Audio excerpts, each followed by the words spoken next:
Today's music legend that you should know is the indescribably incredible genius Latin percussionist Giovanni Hidalgo.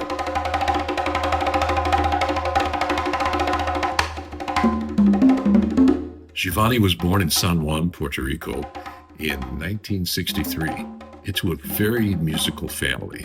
His father, known as Maniengue, was a very prominent conguero in Puerto Rico, and Giovanni grew up in this household full of musical instruments, not just conga drums, but timbales, drum set, and probably a lot of other things as well. So he absorbed all these influences of all these different kinds of percussion playing with sticks and with hands, and also from hearing his father play. And then when he was 8 years old, his dad handmade him a conga, a miniature conga that he could learn to play on. And soon he was doing some really great things. And matter of fact, I had a friend who lived in Puerto Rico for a while, who came to Chicago where I live. We played in bands together. And he said, "There's this 15-year-old kid in Puerto Rico. He's the next big thing. His name is Giovanni, and he's a conga player unlike anything you've ever heard before." And I went, "Oh, okay, that's nice." Well, soon I started hearing him, and my friend was right. Giovanni played things on congas that nobody had ever done before, because not only was he just naturally talented, but he also worked like crazy, assimilating all these different kinds of techniques, including drum rudiments, things that are not usually played by conga players, all different like paradiddles and 5-stroke rolls and 7-stroke rolls. There's a great video that he made much later when he was not a teenager, and it's called Mano a Mano, hand to hand, right? Amazing, incredible amount of knowledge, because as well as being a fantastic player, an incredible soloist, he was also an amazing teacher. So clear-headed and so clear-minded in presenting all of his concepts. I'll get back to that a little bit later with some more details from Mano a Mano. The young Giovanni, he joined a very forward-looking group in Puerto Rico called Batacumbele, who were playing the most modern Latin jazz, incorporating all sorts of Afro-Cuban percussion.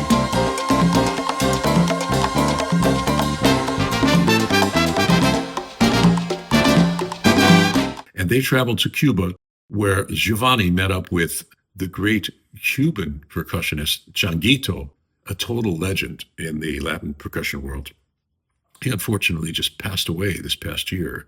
But Giovanni and Changuito played a lot together and learned a lot from each other. Changuito played with the group Los Van Van, a very famous Cuban band. And there is also an amazing video of Giovanni and Changuito. There's several, but there's one of them both playing, each playing 4 congas right across from each other, and it sounds sometimes like about 4 or 5 different people playing. It's absolutely incredible how loose they were and how free they were at the same time as they were keeping time in this very disciplined way. Just an amazing thing to watch.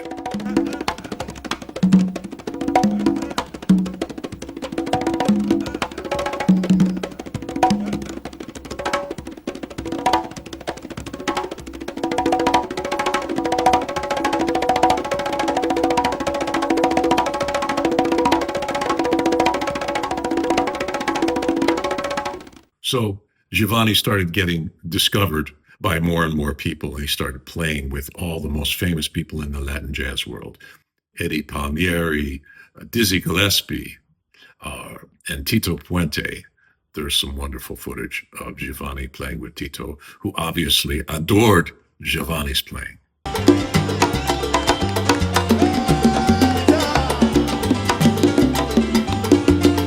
And I had the great good fortune of hearing Giovanni when he was on tour with Mickey Hart's Planet Drum.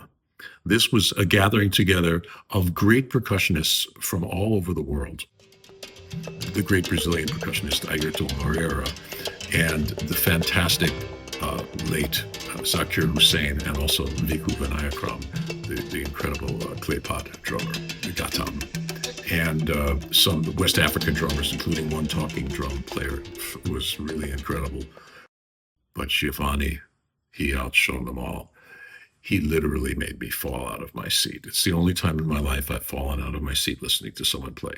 He did a solo where he played rumba clave with his left hand and simultaneously soloed on conga with one hand, more than what most people could play with two hands while he was playing rumba clave. And I was sitting next to my good friend Paul Wertico, a great drummer, and he was sitting there with his jaw hanging down, and I was on the floor at the Vic Theater in Chicago. It was my very great pleasure to, not long after that, to actually perform with Giovanni in Puerto Rico with Paquito de Rivera and his wonderful group, quintet. I was playing mostly piano.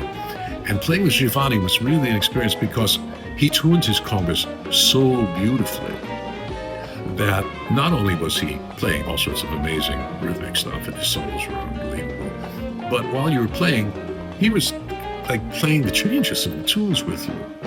Somehow or other, you changed from one chord to another, and somehow or other, he made his congas go along with the music like that. So he is incredibly musical in every sense of the word.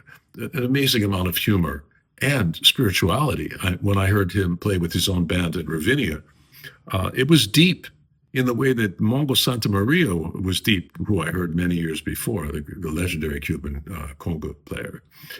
Giovanni had a spiritual and religious component to his playing. So getting back to that mano a mano that I promised I would get back to, one of the exercises that he had for independence, and this really blew my mind, was that he would play the bell pattern for rumba in 6/8, the one that goes dum, dum, dum, dum. So he's going bum, bum, bum, bum, bum, bum, bum, with one hand. And I can't do this, but he played with the other hand the same pattern at half speed. One, two, three, four, five.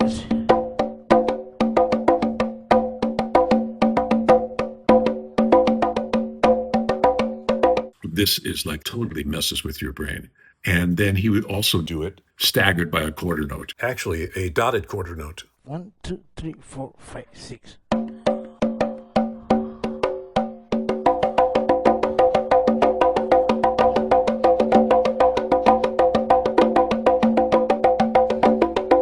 So it made me realize that a lot of his incredible speed and facility, which he had, which was ridiculous, came not just from practicing how fast can you play single stroke rolls and all these drum rudiments, but also playing two entirely different things with each hand, which is really, I had never seen anything like this before. Okay, nice little digression. So the next time that I saw Giovanni that I can remember was at the NAMM show in 2014. I was playing there for Hohner with my friend Chris Sebald, guitarist. And my dear friend, the late Ruben Alvarez, fantastic percussionist, told me, he sat in with me and he said, "Hey, Howard, Giovanni's going to be playing a solo set at the LP booth." Now, LP is Latin percussion, okay? That's the largest manufacturer of Latin percussion instruments in the world. I eagerly went up there, and this room was jam-packed full of people. And also, it was really noisy, because the NAMM show, for all of you who don't know about this, it's at the Anaheim Convention Center. It's this sprawling building. There's thousands and thousands of musicians, and the LP booth is in the middle of all the percussion sections, right?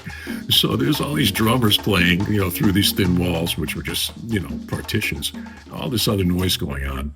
And the great late Raul Recao, great conguero, and Giovanni got up there to play a duet, and it morphed into a solo of Giovanni's. And this was absolutely incredible. It's indescribable, except that there were some people there who were taking videos, and you could see some of it.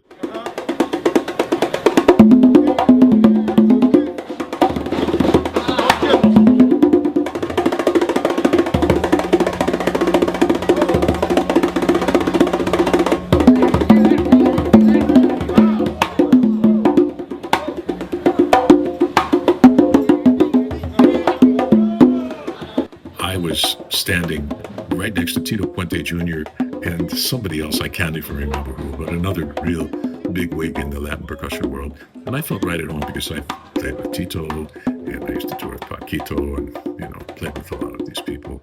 And it just felt really wonderful to be in this room and feel the love that everyone had for Giovanni. And he was giving it right back. It was really fantastic. So I didn't hear much about Giovanni for the next few years. I was wondering what was going on with him. And I discovered that he had to have one of his fingers amputated. It's like, oh, that's awful.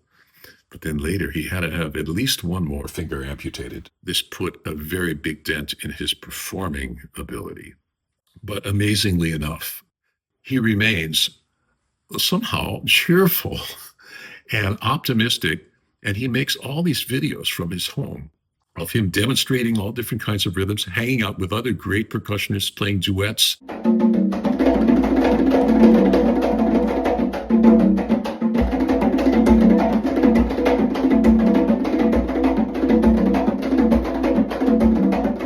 And it's all positive, and it's all like uplifting somehow, that in his this period of his life where he is actually suffering something that would make most people just go into the dumper, somehow he's managed just to remain optimistic and spiritual and focused.